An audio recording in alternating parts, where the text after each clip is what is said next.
Good morning. Welcome to TMI Socials. My name is Anulu Stevens. Now let's quickly begin. So yesterday, Vice President Kashim Shettima was trending as he says that the federal government expects Nigerians to express their grievances in a more matured and responsible way.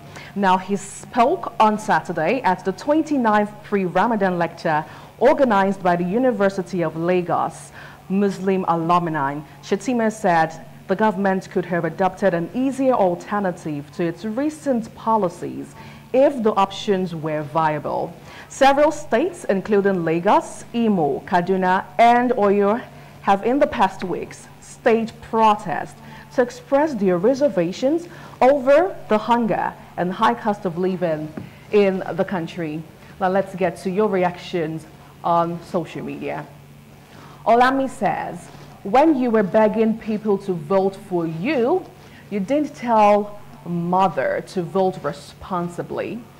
But after you have been elected and create hardship on the people, you said they should not speak their mind.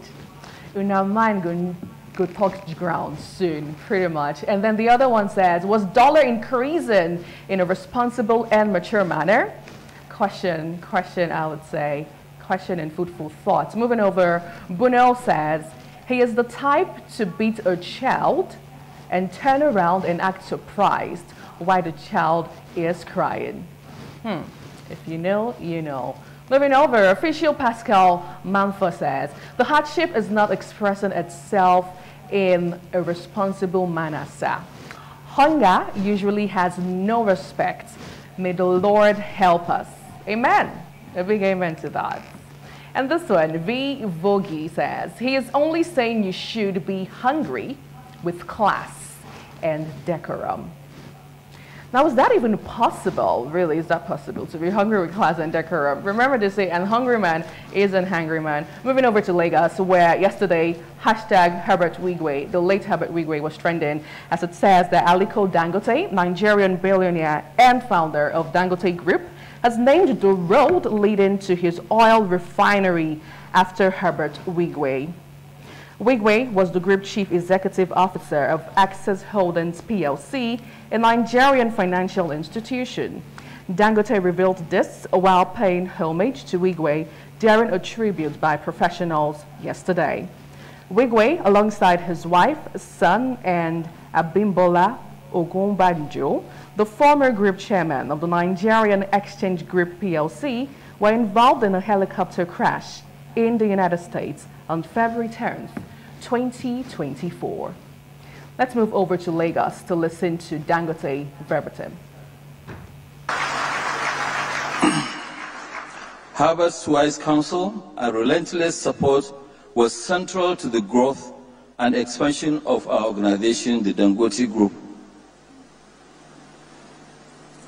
My family and I will forever cherish his warm friendship and heart of care. It is really very difficult to find another Herbert. I owe him an eternal debt of gratitude.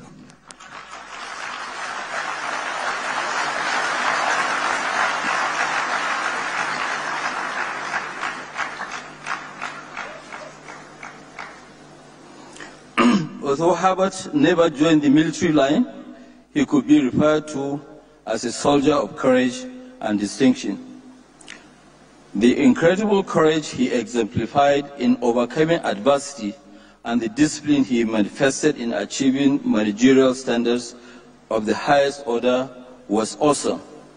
His inexhaustible energy and the capacity for total concentration was extraordinary outcomes gave me the ray of hope, strength, and unflagging zeal to keep sight on my ultimate goal in my business. His big push led my foray into the previous uncharted oil. Moving over to how you reacted to this story. Omokogi says, only Dangote truly knows what Herbert Wigwe did for him. Johnson Oladiji speaking says, only if Dangote knows this life is temporary, he would immediately release the massive AGO recently produced to boost the local supply, which can ultimately reduce diesel cost to 750 naira per litre. Only if he knows this life is temporary, he would return the cement price back to 3,500 naira, while the need to dollarize the cement price when the limestone is being explored locally from Ibese and Obajana freely. What a gift of nature. Why weeping at Wigwe burial when you can't make life easy for fellow Nigerian? Mr. Merritt says, the saga teaches us that tomorrow is not promised, even if you acquired everything in mind of leaving them to your children. It's still not promised. Make Dangote learn from the incident. All right, finally on the story. The rich also cry, but not only Dangote know what Herbert Wigwe did for him to make him shed this kind tears. Now again, I would say, may his soul rest in perfect peace. Amen. Still in Lagos State. The Lagos State government has said it will enforce monthly rental payments. Now, the special advisor to Lagos State Governor on Housing, Barakat Bakari, has disclosed that the state monthly rental scheme will be enforced before the end of 2024 or early next year. She stated it during a written press briefing of the Lagos State Real Estate Regulatory Authority in Ikeja, Lagos. Moving over to how you react to this one, let us see. This user says, charge according to tenants' earning, and the tenants should rent according to their earning. Questions flying here left, right, center, if you ask me. Another one still in the story. Nurse Prudence says, and free for those that doesn't have work. Ooh, okay, we'll see how that goes. Chef Simbat says, Nigerians are used to annual rents. The better thing to do is probably scrap that agency and agreement fee. Totally agree. And then this one says, your mates are giving their state 24-hour power supply. This is what you can come up with?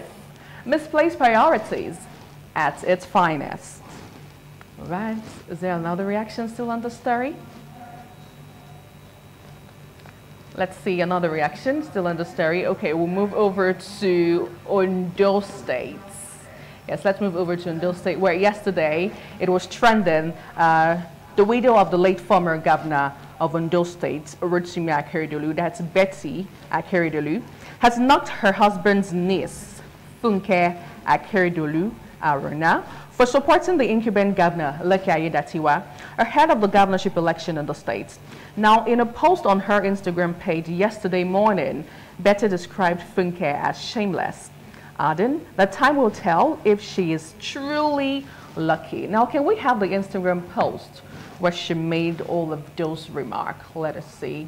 But then she was actually, quoted as saying, behold the face of Ekiti's niece, Funke Akeredolu Aruna, the former deputy chief protocol of Ekiti.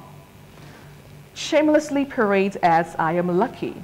Bloody serpent, she says. Time will tell if she is truly lucky. Now that's the post she made yesterday morning on Instagram. Let's see how you reacted to this one.